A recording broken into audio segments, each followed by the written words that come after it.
Hello, folks. How are you? Welcome to yet another episode of Talk Less, Art of Doing. And today I've got yet another special, amazing guest. Her name is Eleanor.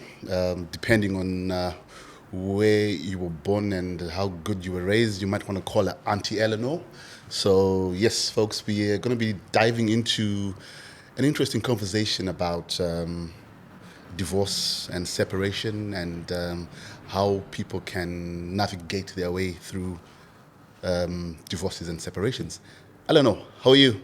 I'm very well. Thank you for having me. No worries. Thank you for coming. And I think we're going to have an absolutely amazing conversation. I think so. I think so. Right, let's put things into perspective. Eleanor, you are working on a project, right? You want to start some divorce and separation workshops. That's correct. I am. What's inspired that? What is there a background story to that? Yes, definitely. This is something that's been in the pipeline for a while. Yeah. It's something that I've wanted to do, and I wish I'd started it earlier. I guess procrastination, and then we can all use the local COVID excuse as well as to why I delayed going on this journey. So there is a background to it. It's something that I've wanted to do. Something that I feel our community or our society would benefit from. So yeah, there's a lot of history behind it. I don't know. Forgive me for asking this, but are you divorced yourself? I am. Yes, I'm a proud divorcee. Right. Okay. I'm a proud divorcee. That's a good way of spinning it. Okay, tell us how does one become a proud divorcee? One becomes a proud divorcee when they're able to. Able to actually look back and say, you know what, I succeeded at this journey of being a divorced person. So yes, it is a journey with like anything else. There's a good, there's an end result. Yeah. And mine is that I'm a good and proud divorcee. So if we were to ask somebody else, not you, about their divorce, what constitutes being proud, being happy, being able to move on, being comfortable in that kind of a state? What constitutes that?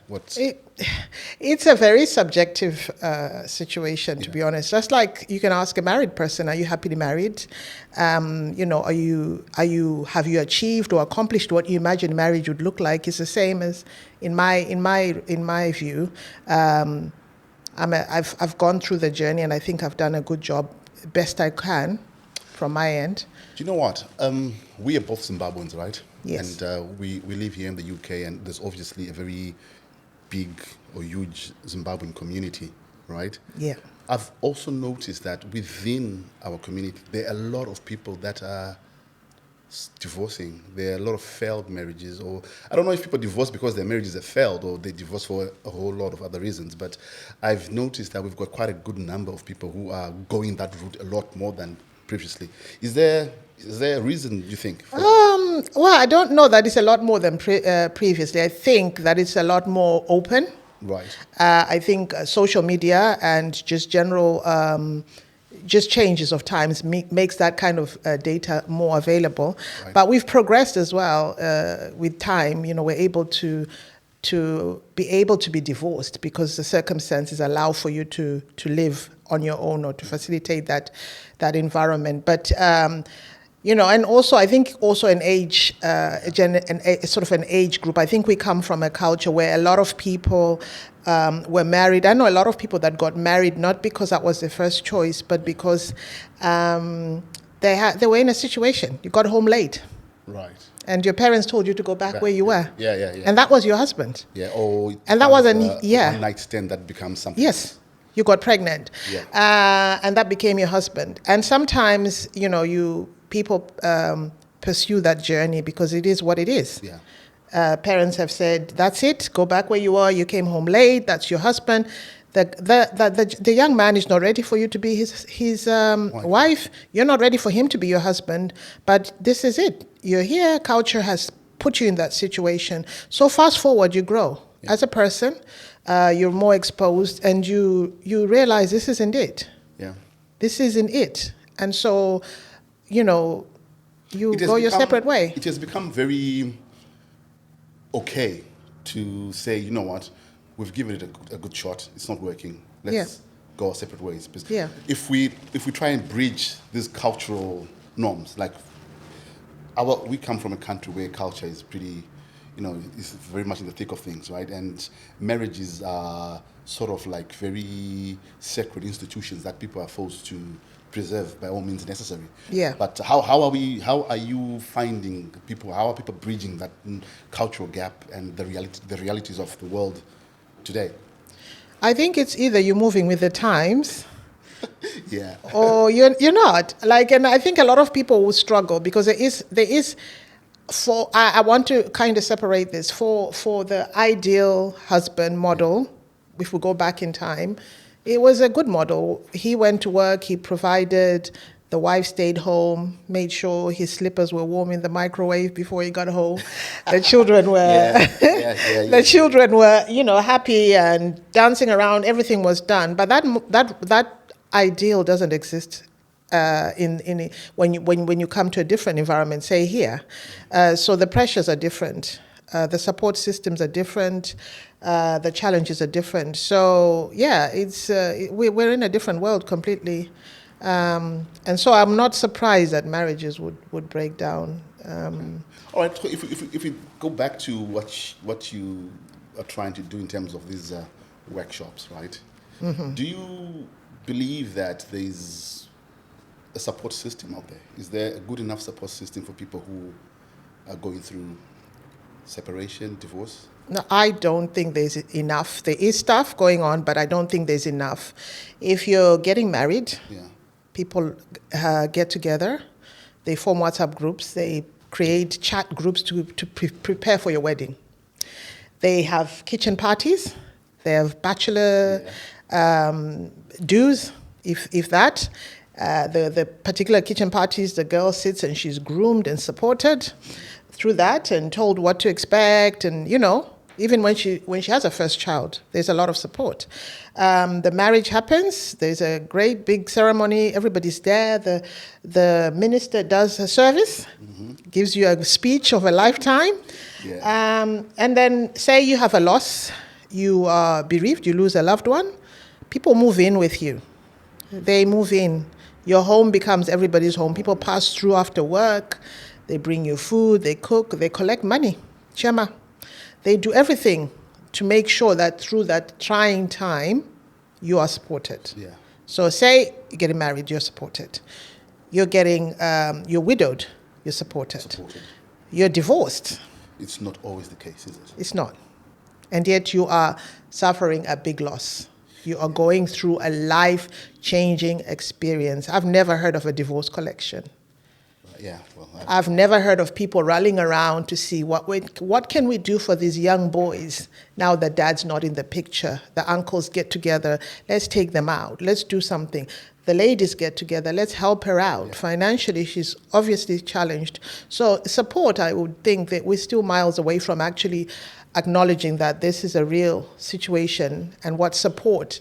So we're very supportive people. That's where your workshops come into play, right? Yes. Okay.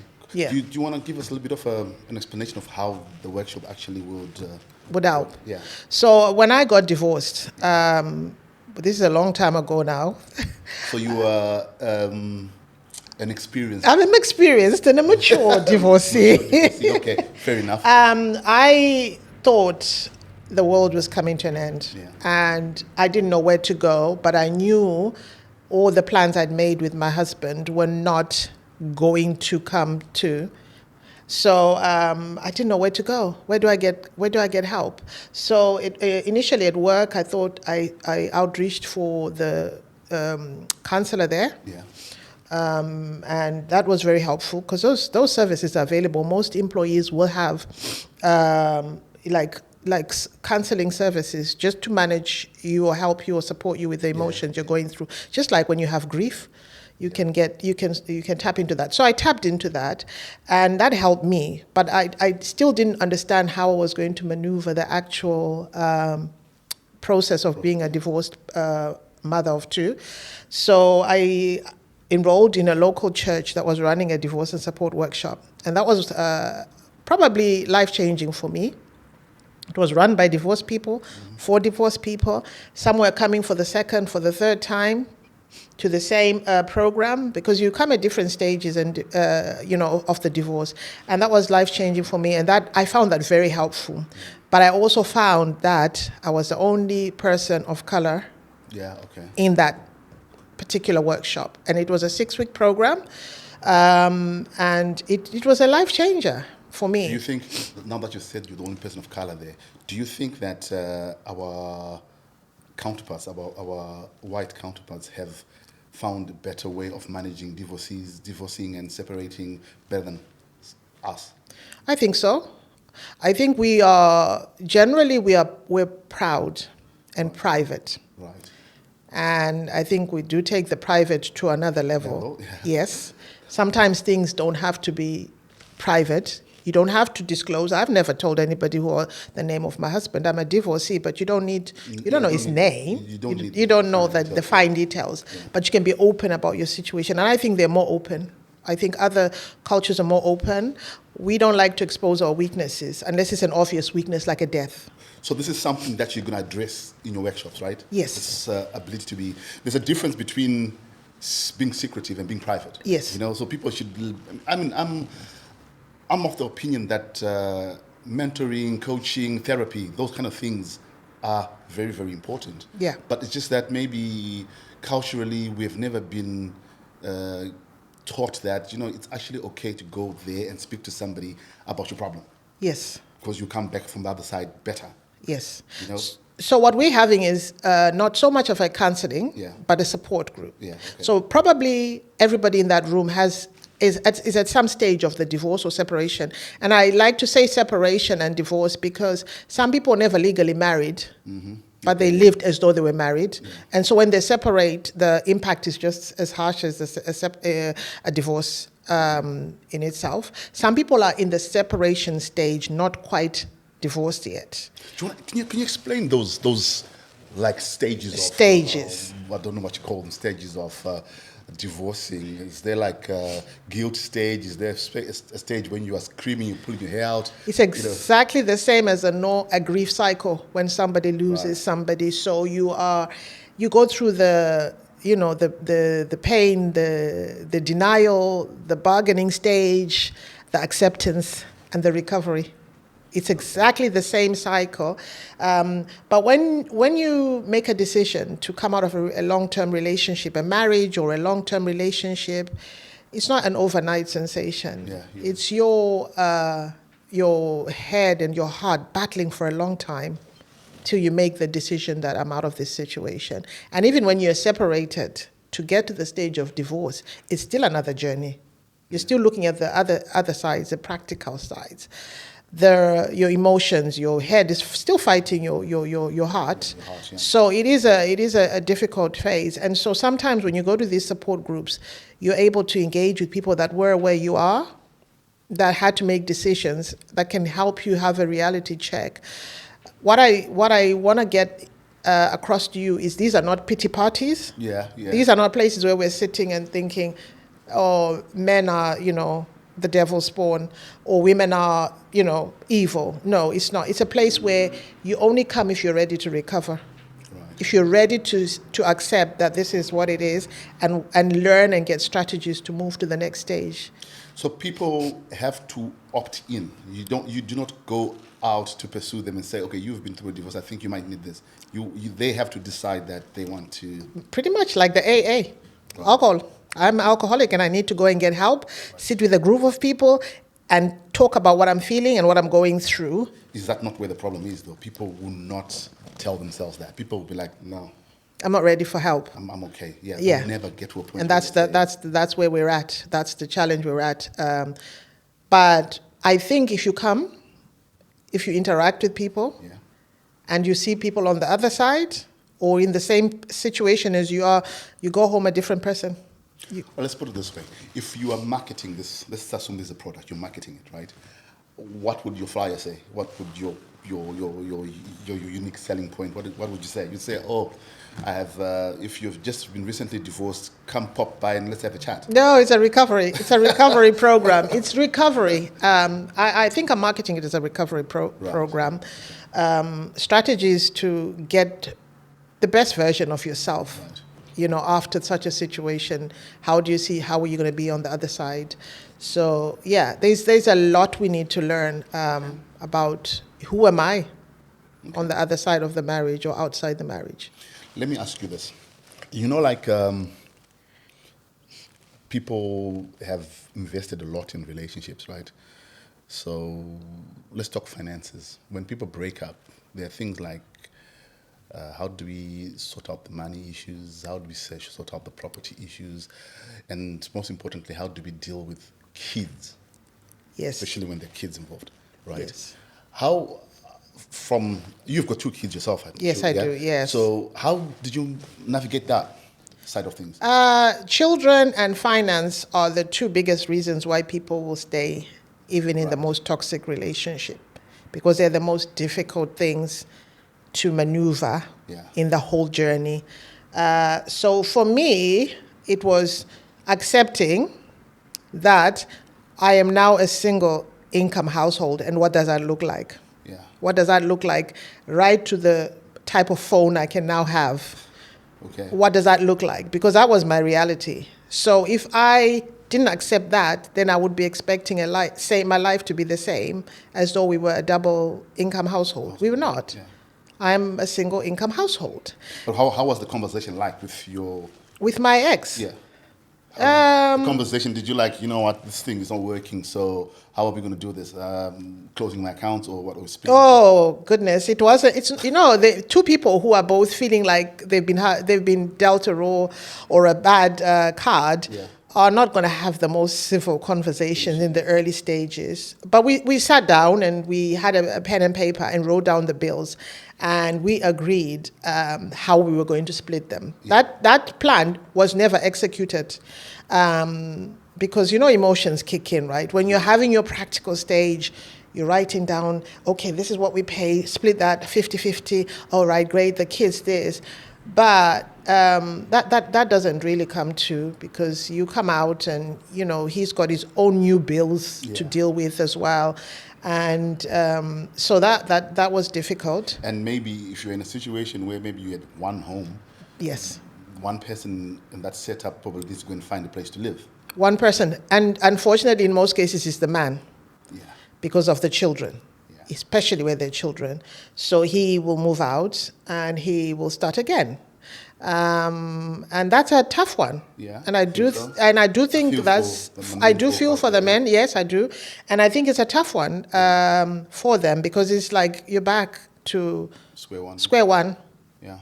But at the same time, so it is the very most difficult times. A lot of the times with finances, it's about engaging a solicitor or lawyer, somebody to help you kind of work it out. In terms of child support, that's a whole other can of worms. Yes, that's exactly the next thing I was going to ask you. Yes. With the kids, you're dealing with your own emotions. You're dealing with the emotions of your partner or your ex-partner or your ex-husband or ex-wife, whatever the case may be. And then you're also dealing with the emotions of kids, in your case, you have 2 kids. Yes. How do you ready the kids for that kind of a change in circumstances? I think one of the things I learned is that during a divorce, two people can be quite selfish.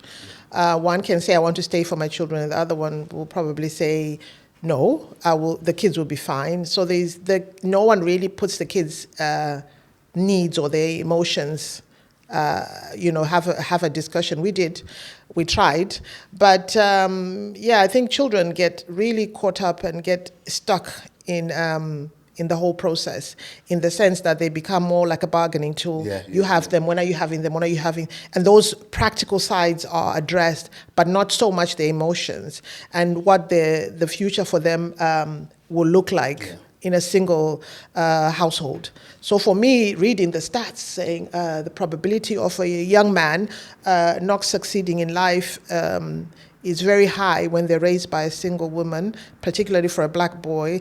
That stat really broke me, because I knew that was what I was preparing to put my son through, reducing his odds of success. So it is a tough one. Emotionally, I had a daughter who, daughters and their fathers, and that is impacted her even up to now, because I think they were very close, and she struggled with why I was letting him go, and she struggled with him for leaving her, and often in the first early days, she would ask for her father, and I would be so stressed, and I would call him and say, "Come and get her." So come and get your daughter, and he would come and get her. So it wasn't fair for them, but it was just a difficult time for the children. There are these practical things that people need to do. Yes. Right? And I don't know how most divorces are not the most amicable things. No. Right? And how do two grown-ups then decide to be civil with each other? Especially like what you said, like there's money involved, there's property involved, investments in their kids. How do you handle the day-to-day? The child needs to be dropped at school, or they need to be dropped at their Sunday game, or those kind of things. How do you, maneuver those kind of scenarios? Because I think in most cases it's hate. Yes, and I'll tell you this, one thing which my ex-husband said to me when he doesn't mind that now we're in a civil place.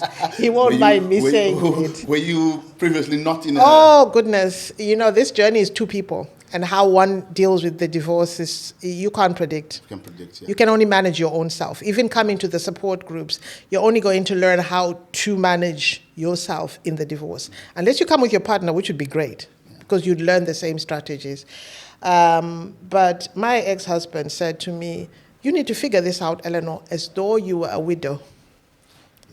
As though you were a widow, how would you manage the situation?" He broke me, and I think I went to bed listening to some Whitney Houston song, crying and thinking, how can he be so evil? How could he say that? How could I have been married to such an evil person? But that statement was a very, very profound statement, and it was something that was probably an empowering statement when I turned it around. Yes, I looked at myself and I said, as though you were a widow, how are you going to manage this situation? How are you going to manage getting the children to school? Yeah. How are you going to manage getting them where they need? What can you manage? What can you drop? What can you afford? Can they still have the same level of activity? Yep. Can they still, or not? Because things change. And so I had to change a lot. I had to change my job. I had to change how I manage everything. It's that reality check. Can't expect him to be available every Saturday morning like he's in the house to take them to football. He's not in the house. He lives somewhere else. He's got his own life too. Got his own social life. He's going to tell me if he, that Saturday morning where he could just roll out of bed, roll the young boy out of bed, drag him to a football pitch, that reality might not be. Okay, let me throw the cat among the pigeons here. Do you know, like, when you've divorced, you've got kids, and then or you both get married again. Yeah. Right? Now there's 4 people in the mix. Yeah. Right? Because if you've got kids, your ex-husband is always going to be in the picture. But now they've got somebody else, and you've got somebody else. Maybe that somebody else has got their own kids and so on and so forth. Right? It becomes some kind of a blend. It's kind of a setup. Yes. How do you handle their partner? For instance, when you go and pick up your kids, or they come and drop your kids at your house and they're together, how? Yeah, there's boundaries. Boundaries are important. But at the beginning of this discussion, we talked about how you were a person who advocates for counseling and support. And I always think that when you're getting into a blended situation, get some counseling on how to maneuver it. Do not think things will slide in. It's not as straightforward as it looks. It is not as straightforward. Tell us more about that. I'd like to. I'm not remarried and I've not blended, but I imagine that if I was to get into a relationship, and I have had, relationships where there's children in the mix, but not really blended it, I think I would need counseling. I would need strategies on how to blend the whole situation, because there's so many boundaries that need to be established. There's so many things that need discipline. How I've raised my kids, how you've raised your kids, the in-laws. Yes. There's just so much that you need to consider. The finances. I mean, there's always going to be, I'm going to marry somebody richer than my ex, or he's going to marry somebody richer than me, and they are having well, he was always wealthier than me, maybe, and he's now in a bigger house, he's now living his best life, he's a millionaire, and I'm not. And my kids are being dropped off at the mansion, and they're coming back to my council estate. Yeah, there you go, yeah.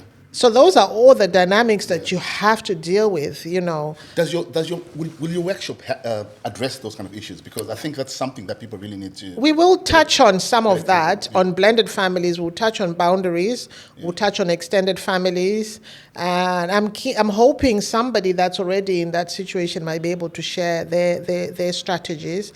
It is a whole can of worms, and it's a whole different angle. I can only imagine that. Yeah, it is a whole different, you know, even just discipline. Like, you come in, my son is bigger than you, Brian. Yeah. And you will come into my life, and he will, and I'll bring a man, a small little man in my house, and he's going to say, who are you picking up my mom or coming here? Exactly, yeah. Who are you to tell me to pick up my trainers off the door? Yeah.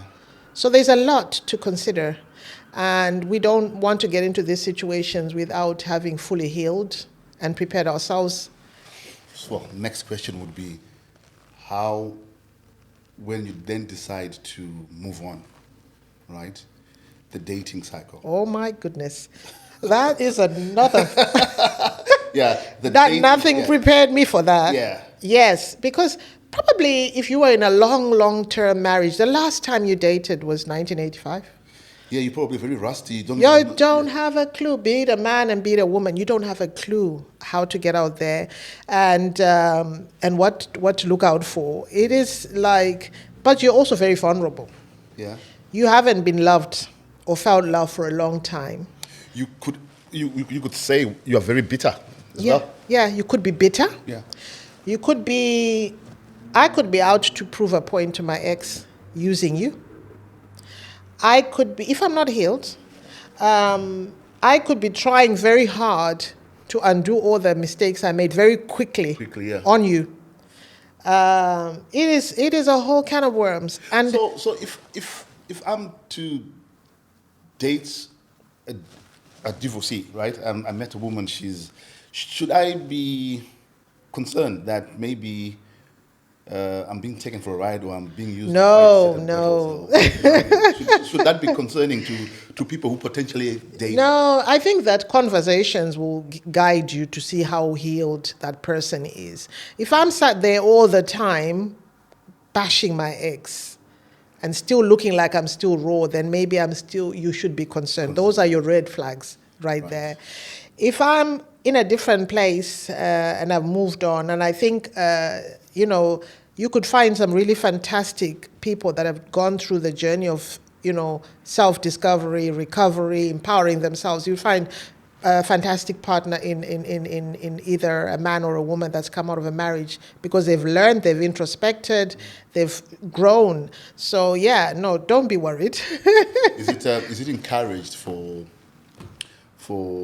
divorcees to hook up with other divorcees? Is there a formula there? Or No, there's no formula. Just go out and be happy. Don't ever, put yourself off marriage or relationships again. One thing I always say, don't let the last person be the person that went away with your soul, and Yeah, totally agree with you.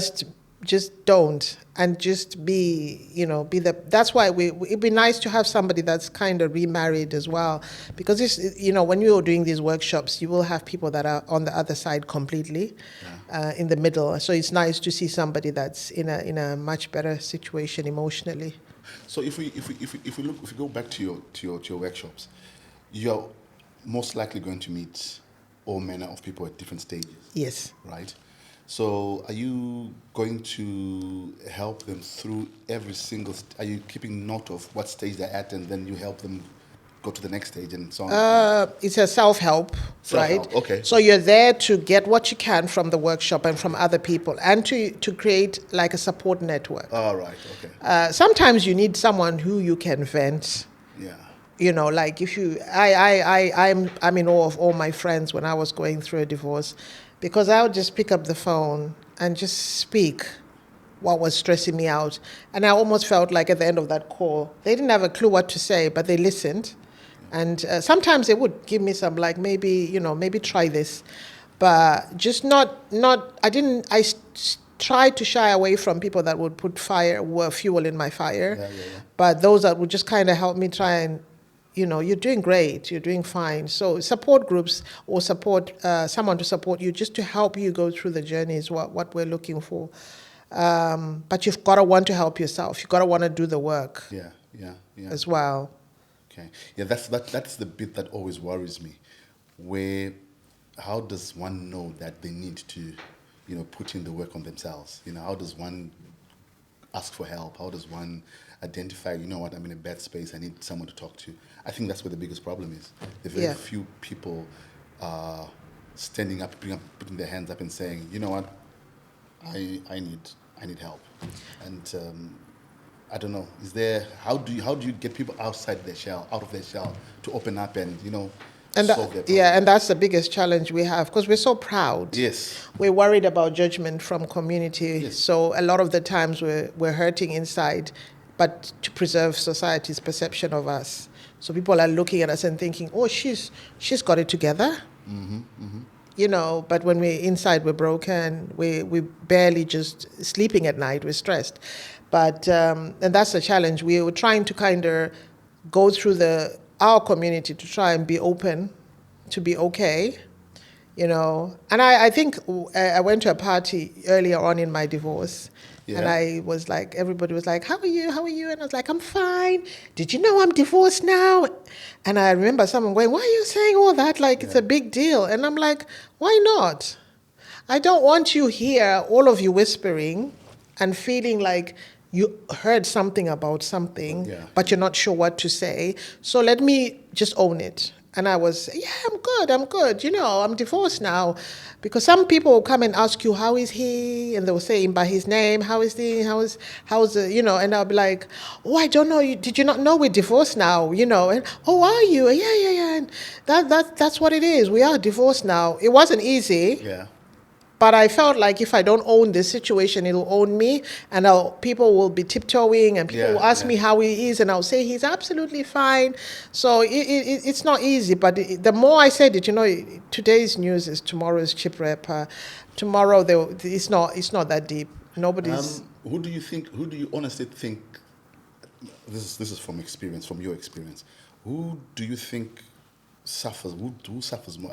I got this opinion. It could be misguided. That men tend to go through hell with these scenarios, but they pretend to be strong. Yeah. Is that factual? Is that? I think so, because you guys, unfortunately for you guys, you have to be strong. Do we? You don't have to be, but society's expectations of you are to be strong, man up.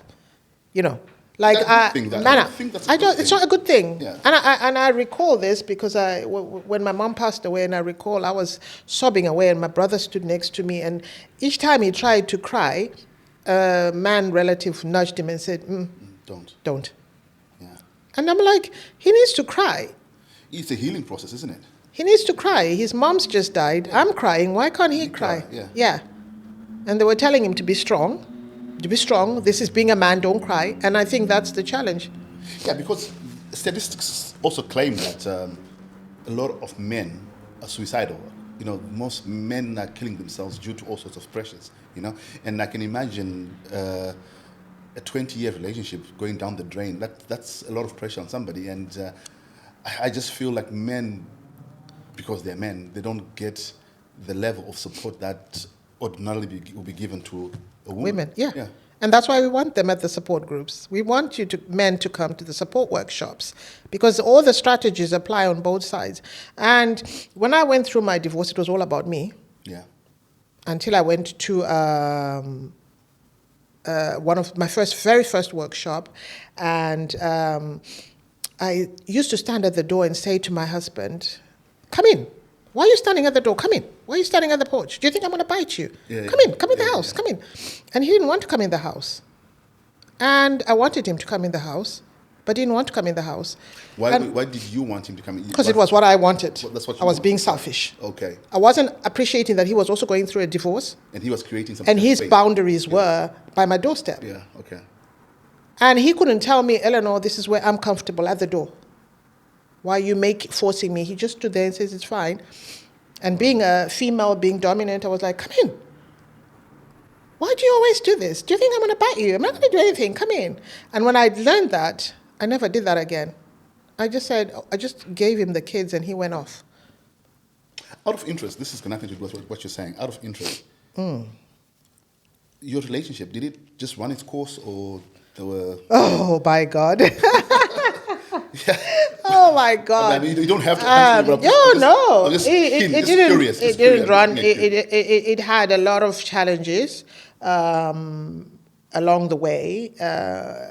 And I still, to be honest, still look at some of the qualities of my ex-husband that I've taken away and hope that the next person I end up with has those.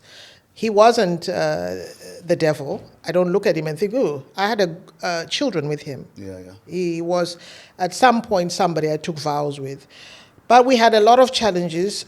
He had a lot of unresolved issues. That's another topic, childhood trauma issues that he came into the marriage with. Right. And we struggled as a couple I struggled to offer him that support that he needed to go through that. And I think he's married now. Very happily married. And I think that she's perfect because I think she's giving him that balance that he needs. Are you happy for him? I'm very happy for him. Okay, that's good. Yeah. Clearly you're a mature woman. Yeah, very happy for him. You've dealt with this I'm very well. happy for him that he's in that place where he's found, I think, the person that was meant to be. So can we say then it's a compatibility thing? I think people need to be able to find people that really match their... I think we're very compatible. At the beginning, I think we're very compatible. We had so many common interests, if anything, too many. We laughed a lot. We barely laughed, really. We watched The Simpsons together. Okay. We danced together. We sang together. We did all the things that I enjoy. We had a very similar sense of humor. We only had to look at each other and laugh. But I think there's more to life than just that. So compatibility at different levels, I guess. And I think, oh gosh, and I miss his ironing. That man could iron. Bless him. I was just thinking that he found ironing therapeutic. Where am I going to find a man that finds ironing therapeutic? And so he would just if you iron. go onto one of these dating apps. Apps that say ironing. You have the specs. Yes. Yes. Oh, you've just brought that back to me. Ironing. Anyway. So okay, fine. Okay, let's look at it this way. Is there a point at which a person or both of you in the relationship have to consciously decide that, you know what, this relationship needs to end? I wasn't conscious that it wasn't civilized. No. I wish it was. I mean, a lot of people will sit down and say, you know, we've grown out of love, the chemistry's gone.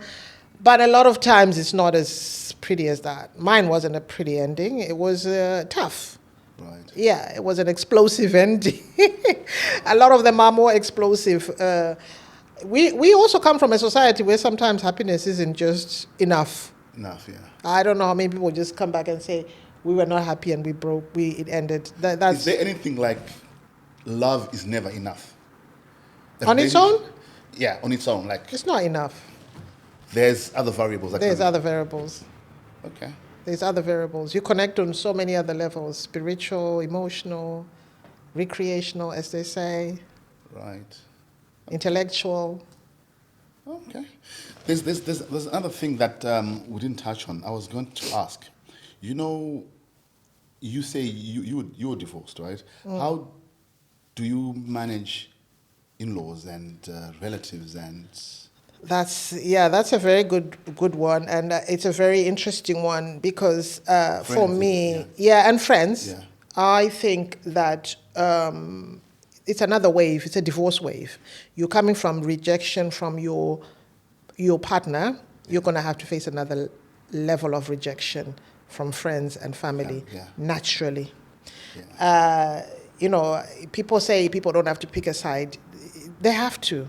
They have to go with more so with one side than another. Yeah. I think that it's healthy. Yeah. It creates healthy boundaries. Look, my children's grandparents are their grandparents, but they're no longer my mother-in-law. Yeah. They're just not. And how does that work? Like in practice, how does that work? You detach? What happens? Yeah, you detach. For me, I think it's been probably easier because, you know, they pulled away from me.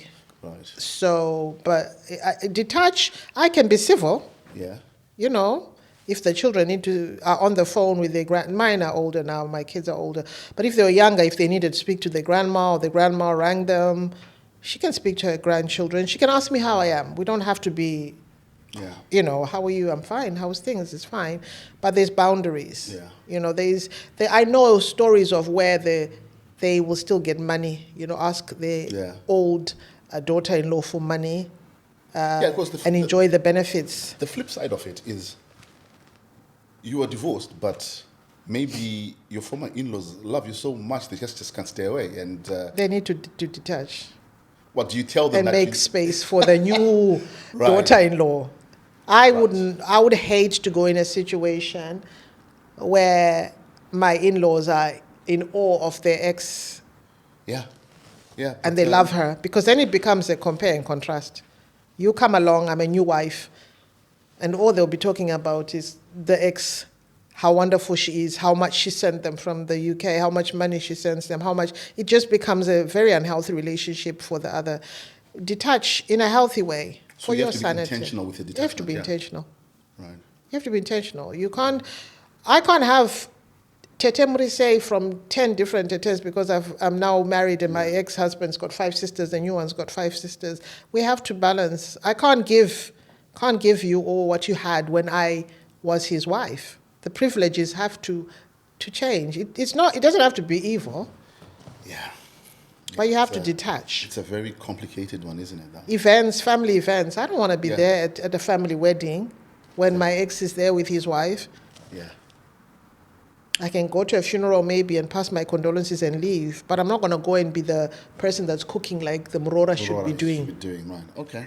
Because you're creating unnecessary tension on the new couple or on the family. And people will milk the situation when they can, when you're most vulnerable.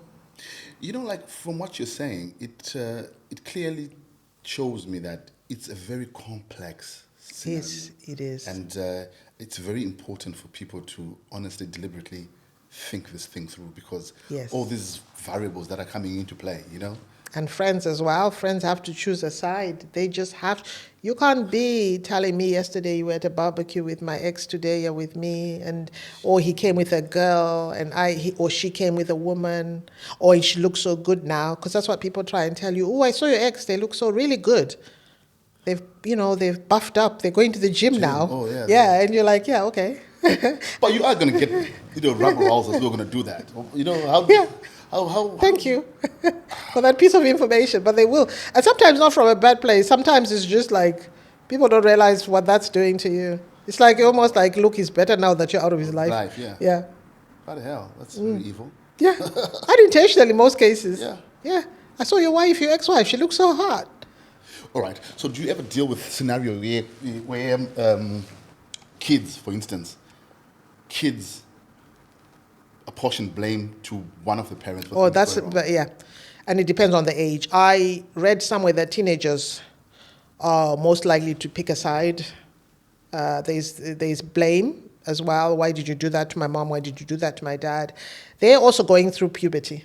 So their hormones are all over the place. Their emotions are all over the place. I think the younger ones, like maybe less than 5, they may be balanced better. In between, my son has very little recollection. He was 7 when we separated. My daughter, who was 11, has more of it, and I can see that it's affected her more. But yeah, the children will, and they will use that as well. Because look, the parent that's often away, I think, is a parent that they will. So you'll find children who go to their dad, they'll behave so well. Yeah. Because they think that if I behave badly, I might not see him again. Yeah. The dad who picks the children up will overcompensate with the most expensive gifts. Because again, they don't want their child to forget them. So it's a different type of a dynamic that's created. Your child will come wearing a Gucci jacket. but he hasn't given you money for food for next week. So in that kind of a scenario, should people going through divorce really sit their kids down? And what does that conversation entail? I think it's a bit by bit. You break it in. I've heard children who say, "Thank goodness, because you are going separate, because this has been awful for us." Yeah. Particularly where it's been volatile and toxic and whatever. And I've also noticed that, like kids are not as stupid as we tend to think. No, they're not. They can read in between the lines, and they might actually even be more understanding than you think. Yes. Yeah, because it's like what you've just said, that some kids will actually say to you, "You know what? I think you guys are actually better apart. You're terrible. When dad's not here, you're nice, mom. When he's back from work, you're horrible. So they can just start seeing it already before you split up. That actually, when this one's not here, or mom, you're great. Your dad's great when you're not here. So they're already feeling it before you've told them. So when you tell them, it's, oh my goodness, thank goodness. But for some, it's how? Dad opens the door at 5 o'clock every day holding a lollipop for me. Are you now taking that away from me completely? I can't see that. They can go off the rail. So it is different ages, different stages, but as parents, there's also tapping into the school, letting the school know. Okay. Because some schools have resource counseling for the children. A lot do, particularly in the UK. Yeah. They have single parent policies in the schools on how they can manage children who are coming from single households, so that they know how to send the different emails to different parents. They can set you up on the system as two separated parents. There's counseling for children as well, and I think that's very good for them to go and interact with other children coming from divorced or separated parents. But there's also just listening to them. But then, they can manipulate the situation, but they need help as well, because this is a loss for them as well. Yeah. So, school is very good, because their grades can start to dip. The results can dip. They can show behavioral changes at school. Just imagine mom and dad used to pick you up, and now mom picks you up and you're looking at John telling you last night he went to football with his dad and you haven't seen your dad for 2 weeks. Yeah. So there's a lot that they have to go through as well, and they also need support. Yeah, it's a very, looking from what you just said, your workshops are going to be very packed, aren't they? Because there's a lot to go through. There is a lot to go through, absolutely a lot to go through. And I think hoping from the first one we have, which is a face-to-face one, it's a full day. And then moving on, I think I will do weekly virtual ones as well. And we'll cover a topic at a time, because it also gives you time to go away and process that topic as well, because there's a lot. What has been the response? Are people buying into the idea? Are you registering people? Yes, I am ready to register. I think I've had a lot of interest already, but formally, I think I will start taking in, sort of in the next week, I will start having people coming to register. The first one is not a very big one, and I don't think I want them always to be too big, because it loses the support element of it. I've had a lot of interest. I think a lot of people will be a bit skeptical, what's this all about? But I'm hoping that the first batch that go through it will go back and maybe encourage others to come or to sign up virtually when it does go into a virtual mode. Something that just occurred to me when I was asking that other question about the children. I've just remembered that. Let's assume your ex-husband is married now, right? Yes. And you're not married yet, right? No. Not yet. Not yet. I trust that you will find a good man. Trust me. I believe you've got one already anyway. So you won't say this, but I not got one. No, Brian, I don't have one. Just anyone out there. All right, she's available. But if you want details, hit me on the inbox. The thing is, I was going to say is, how do you introduce let's assume your son is 10. Yeah. Right? And you've met a man. You've met a good man, right? And you're ready to take things to the next level, right? Yeah. How do you introduce this man to your children? I think that the person has to come into my life as a friend, gradually as a friend, pop around, do little bits, go away. I don't think I want to go for the kill. This is my approach. Yeah. I'm not going to go for the jugular and say, that's This is it. your approach This as is Alan. my approach. Yeah, there's no workshop type of approach to it. No. Okay. For me, you look, if your loved one is abroad and they need to move in straight away, the whole in between will not work. But my approach would be a gradual introduction. My children, I have a very open relationship with my children, so we talk about things like that. Luckily now that they're older, but a lot of the times in the teens, they were like, "Oh, for goodness sake, Mom, you need to go on dates now. This is getting boring." So they got to a point where they were pushing. Oh yes. Are you cautious about getting into a relationship? Oh my God, it's the highest God you've ever seen. Is that a good thing? No, I actually need therapy to bring it down. Yeah, 'cause I think My God is so up, but I think a combination of situations that I've gone through over the last couple of years has kind of made me put this brick by brick, brick by brick, brick by brick. So I think I actually thought the other day, you need therapy to bring this God down, because it's like I'm sat there looking down and thinking, ooh, I'm very happy up here, but I know it's not normal, I need to kind of bring that God down and see my God's up. I think there's a good man out there waiting to hook up with you, but you need to avail yourself, Yeah. And if you're going to be keeping your... My God is so up, Brian. It's the highest. It's like, whoo. And I actually I'm very, very self-aware. I'm very self-aware, so it's something that I've noted as a weakness on my part. You are a nurse as well, aren't you? I am a nurse. I have been a nurse for over 25 years. Has your nursing experience helped you Yes, in any way to... Absolutely. I have specialized in complex care. Okay. So a lot of the times I've dealt with people that are dealing with life-limiting situations. So be it in a hospital, I was in intensive care. Yeah. And in the community now, they've all got life-limiting conditions. So I appreciate life from a different angle. I really do. That it helps me in the sense that I'm not always feeling sorry for myself, because I know that there's somebody else having it worse out there. And it's helped me over the years where I've gone to work feeling like, oh, why did he break my heart? Yeah. And I get in there and I see somebody who's having maybe their ventilation turned off, life is ending, and I'm thinking, yeah, but you're not that bad. You could rebuild your life. So it helped me in so many ways, and I appreciate that I can use those experiences to my personal life.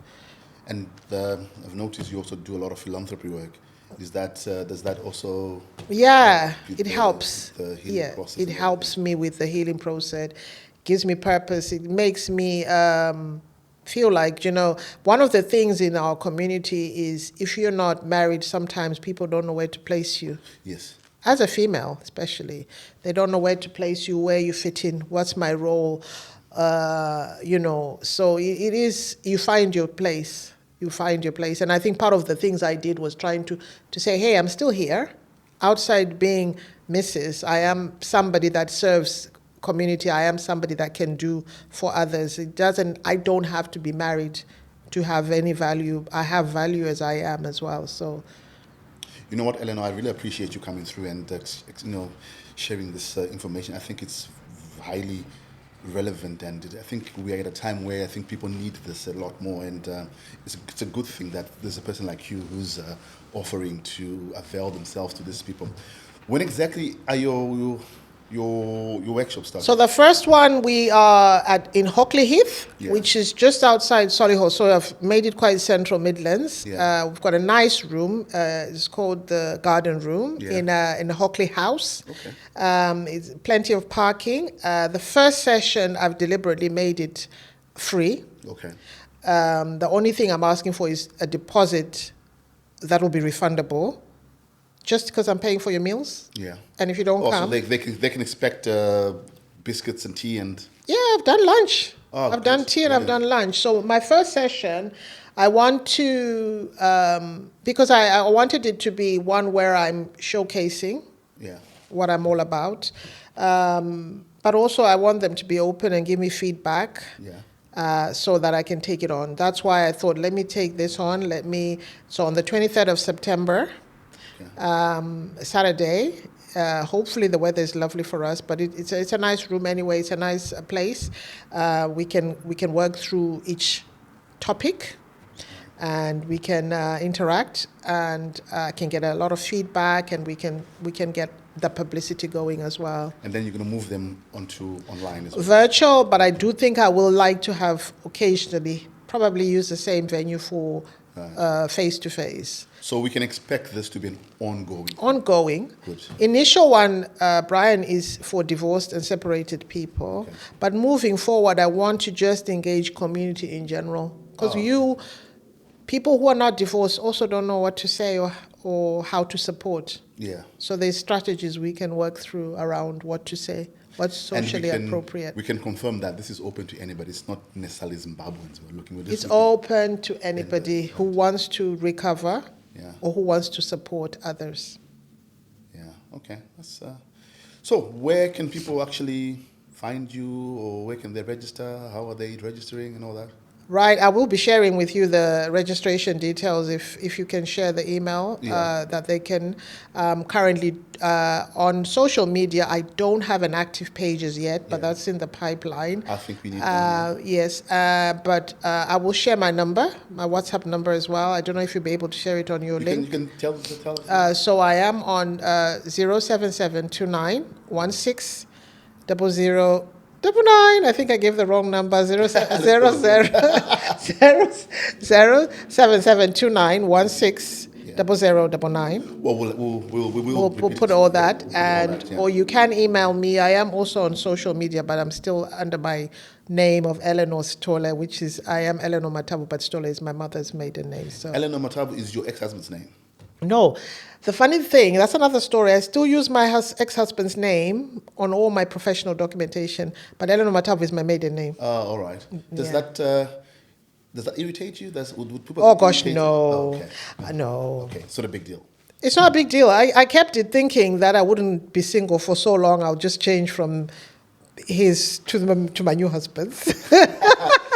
Sorry, I'm saying so because some people are a bit touchy about it, you know? No. So you can find me as Eleanor Matabvu, Eleanor Stolle. Yeah. But my married name is only applicable in my employment and my bank cards. Okay. So you won't find me using my married name on social media. Eleanor, thank you very much for coming through. You know, I really wish you all the best with the first workshop. I'm sure it's going to be sold out. Thank you, because I think a lot of people need that service. So yeah, I wish you the best on that one. Folks, thank you very much. We've just been listening to the wonderful Auntie Eleanor. She's wonderful, you know. Thank you. So let's catch up again on the next episode where we talk less and do more. Thank you.